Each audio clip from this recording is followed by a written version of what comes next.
और अब यहां पर परमेश्वर कहता है कि अब्राहम से मैं छुपा के रखूं, क्योंकि अब्राहम से बड़ी निश्चय बड़ी जाति उत्पन्न होगी और ये अपने परिवार को जो पीछे रह जाएंगे आज्ञा देगा कि वे यहोवा के मार्गों में चलें। एक अच्छा बाप जानता है अपने बच्चों को परमेश्वर में किस तरह से चलाना है। आपके बच्चों के पास पढ़ाई का बहाना होगा संडे, आपके बच्चों के पास ट्यूशन का बहाना होगा, आपके बच्चों के पास कोचिंग का बहाना होगा, लेकिन एक अच्छा बाप अपने बच्चों को चर्च के टाइम पर कहीं नहीं भेजेगा। वो परमेश्वर का दोस्त इसलिए था, आप जानते हैं लूत सदोम और अमोरा जब गंधक और आग से मारे गए तो लूत वहां पर मरता। मैं आपको बता रहा हूं, वो मरता वहां पर। इसका प्रूफ है उत्पत्ति 19 उसकी 29 आयत में। और ऐसा हुआ कि परमेश्वर ने उस तराई के नगरों में जिनमें लूत रहता था उलट पुलट कर नष्ट किया। तब उसने अब्राहम को याद करके लूत को उस घटना से बचा लिया। परमेश्वर अब्राहम से प्यार क्यों करता? क्योंकि अब्राहम में एक जेलसी थी कि मेरा परिवार, उसने बता के रखा था कि ये प्रॉपर्टी चाहिए क्या, ये ब्लेसिंग चाहिए क्या, इज्जत चाहिए तो तुम खुदा के घर में होंगे, खुदा की उपासना करते होंगे।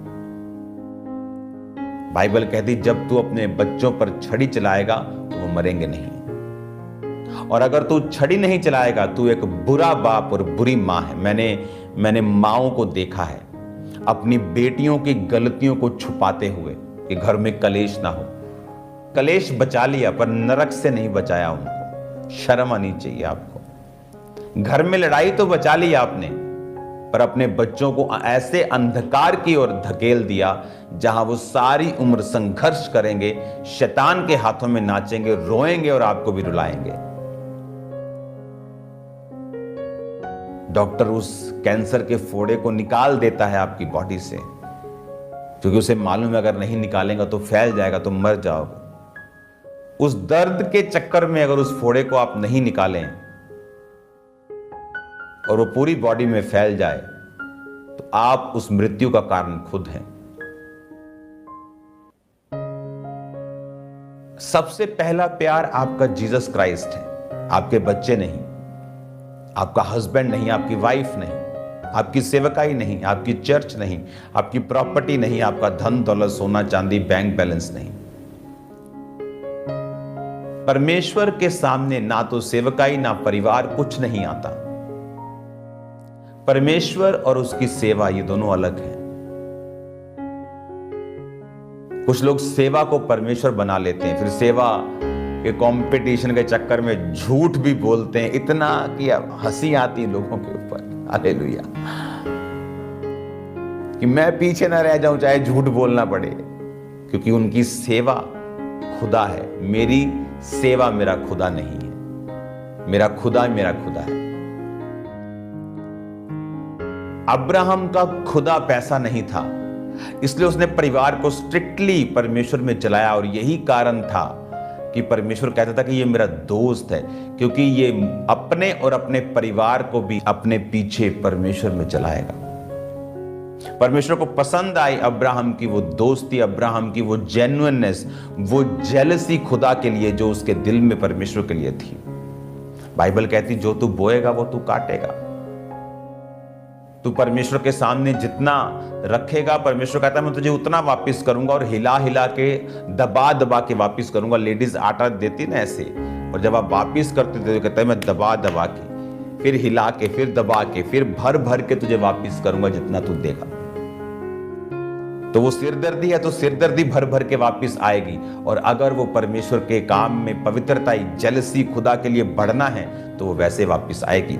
और बाइबल कहती है उसने लिखा कि अपने बच्चों को, अपने परिवार को भी जो पीछे रह जाएंगे, कि वो आज्ञा देगा कि यहोवा के मार्ग में अटल रहे। कमांड करेगा, सलाह नहीं देगा भिखारियों की तरह कि बेटा अच्छी तरह से चल, के बेटे को कुछ बोल दिया तो बेटा ऐसा ना कर ले वैसा ना कर ले।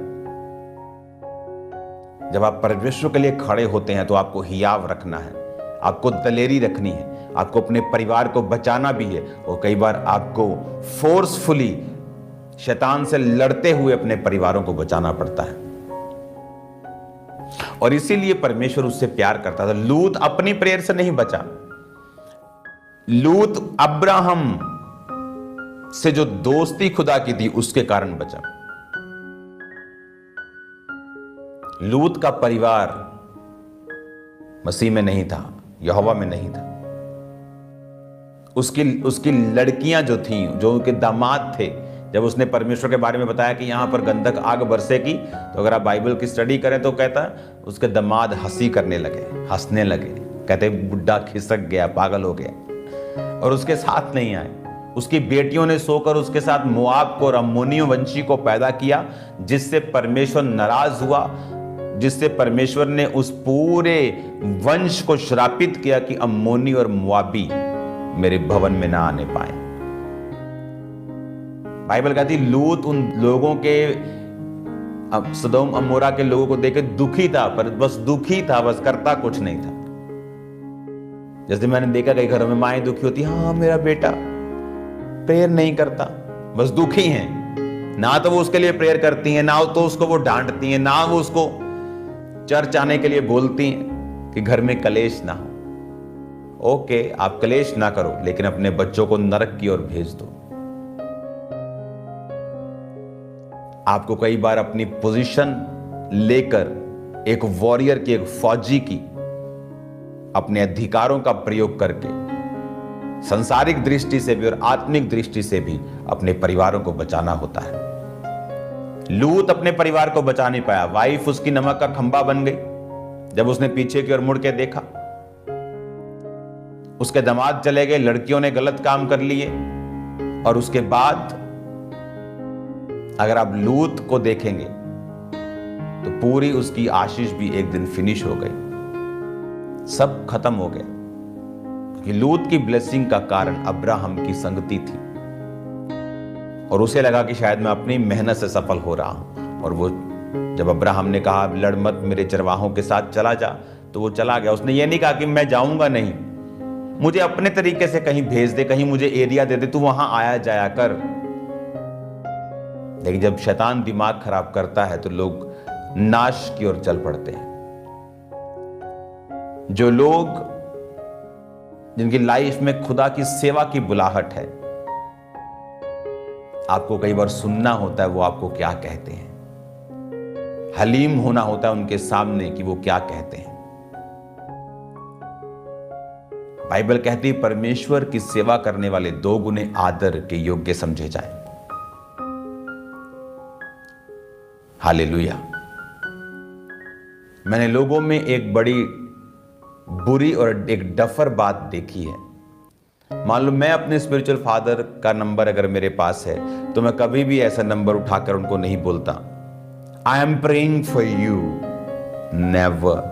मैं उनके लिए प्रेयर करता हूं। मेरी बाइबल में रिटर्न पॉइंट है उनके लिए प्रार्थना करना, उनके परिवार के लिए प्रार्थना करना। लेकिन मैंने कभी ये डफर गुना नहीं किया कि मैं उनको लिखूं I am praying for you, never. ये डफर पुना है जो लोग करते हैं।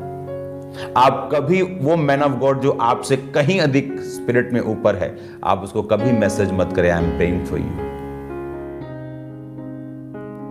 आपको प्रेयर करनी है, पौलुस भी कहता है मेरे लिए प्रेयर करो, लेकिन ये कॉमन सेंस है जो लोगों के पास नहीं है। किस तरह से अप्रोच करना है, किस तरह से बात को रखना है, क्या बोलना है। तो बाइबल कहती परमेश्वर के दास 2 गुने आदर के योग्य समझे जाएं। बहुत सी चीजें हैं आप इन बाइबल टीचिंग के दिनों में समझेंगे और खुदावंद आपको बरकत देगा और वो आपको आशीष देगा।